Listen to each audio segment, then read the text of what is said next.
Welcome back to the Traders Network Show, broadcasting worldwide from Greenwich, Connecticut. I'm Matt Bird. We're here at the 2019 Greenwich Economic Forum, and my next guest is Bob Roth. He's the chairman of the David Lynch Foundation. Bob, welcome to the show. Great to be here, thank you. Oh, it's my pleasure. So, be our eyes and ears for a minute. We've seen a lot of thought leadership going on inside the main forum room. We have the governor, we've had the mayor, we've had some hedge fund and institutional titans up there.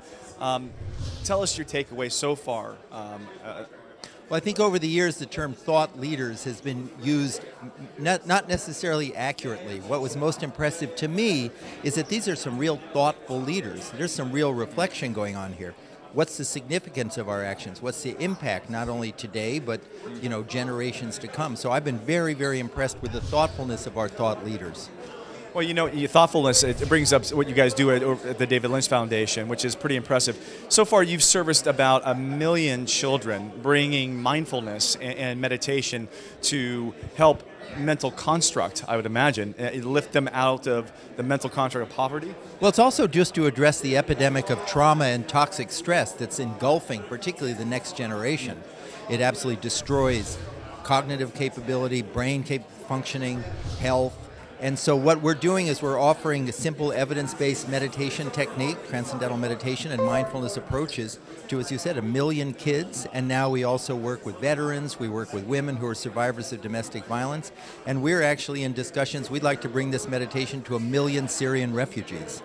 How do you plan to get there? Well, the thing is, the meditation's so easy. There's no technology. There's no buildings, pills. It's just one person teaching another. So we train enough teachers, and then they go and teach the people. And it's very interesting in today's modern, hyper-stressed, hyper-traumatic times, an ancient practice, ancient, thousands of years old, that allows any human being to access quiet, equanimity within themselves, could actually be more effective scientifically, medically speaking, than even any of the pills that the pharmaceutical industry can promote. Can you give us a couple of your favorite use cases? Yes, for example, what we're now in Rwanda and Uganda, where we're in schools there, and we're offering it, and the kids start and end each school day with 10 minutes of meditation. And a lot of these children have been severely traumatized, and there was research that was done that showed a 90% reduction in symptoms of PTSD for these children. Really? Oh, yeah. So everything we're doing is evidence-based. This is not woo-woo. This is not like new age hippie stuff. This is science. This is a medical intervention.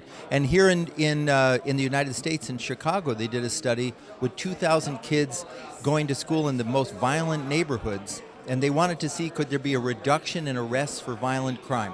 Because kid gets arrested, they're on their way to prison. Well, if you do an intervention and you can reduce arrests by 5%, you're happy. 70% reduction in arrests. 70%? 70%. And now we're replicating it in schools in New York and in Los Angeles. And I think within 5 years, it's going to be funded by the federal government to bring stress-reducing meditation to children. Because what else are we going to do? Give them all pills? With the advent of social media, it's fracturing attention spans. It's doing a lot of things that we never really anticipated. Our mental makeup of how our brain works is being strained to its maximum. Number 2 cause of death among teenagers in America is suicide. Suicide. Yep. So what are we going to do for those kids? Give them all Valium? No, we have to find non-medicinal, non-invasive, inexpensive, sustainable, scalable tools that we can equip children to deal with stress and also wake up their brain. And so tools like transcendental meditation, mindfulness are proving to be that. So being here at the... I'm actually speaking. I'm doing the closing event tomorrow. You are doing the closing event tomorrow, and I'm going to grab you again after that. Okay. I know you get your stressed for time. Stressed for time. Stretched. Stretched for time.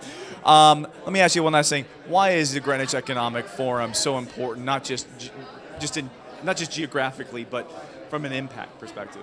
Again, I go back to this thoughtfulness. I get this reflectiveness. I get to go back to the idea that meditation and mindfulness is taking off in business and corporate America and in organizations. And I think that's the most hopeful thing. Because if you can reduce stress, if you can wake up the brain, if you can change a person's way they think in a more universal and unifying way, it's the goals of the UN. It's a good. Wars began in the minds of men. That's correct. That's correct.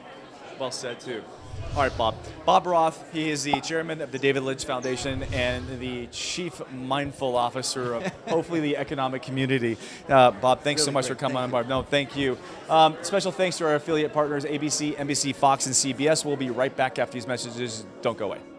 The 2019 Greenwich Economic Forum is brought to you by Bridgewater Associates. Meaningful work, meaningful relationships. Churchill Asset Management, Nuveen, a leading provider of senior and unitranche debt to middle market companies. Ropes & Gray, bright past, brilliant future. Aurora Capital, inspiring partnerships. And Gramercy Funds Management, we are emerging markets. Special considerations to Bank of America, life's better when we're connected.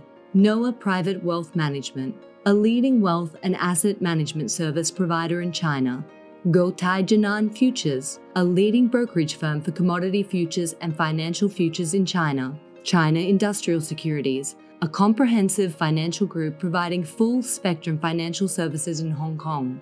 And Titan Advisors, built like a hedge fund. Special thanks to the Financial Times and Greenwich Business Institute for hosting us. And thank you to all the sponsors who helped make this event possible. We'll be right back after these messages. Don't go away.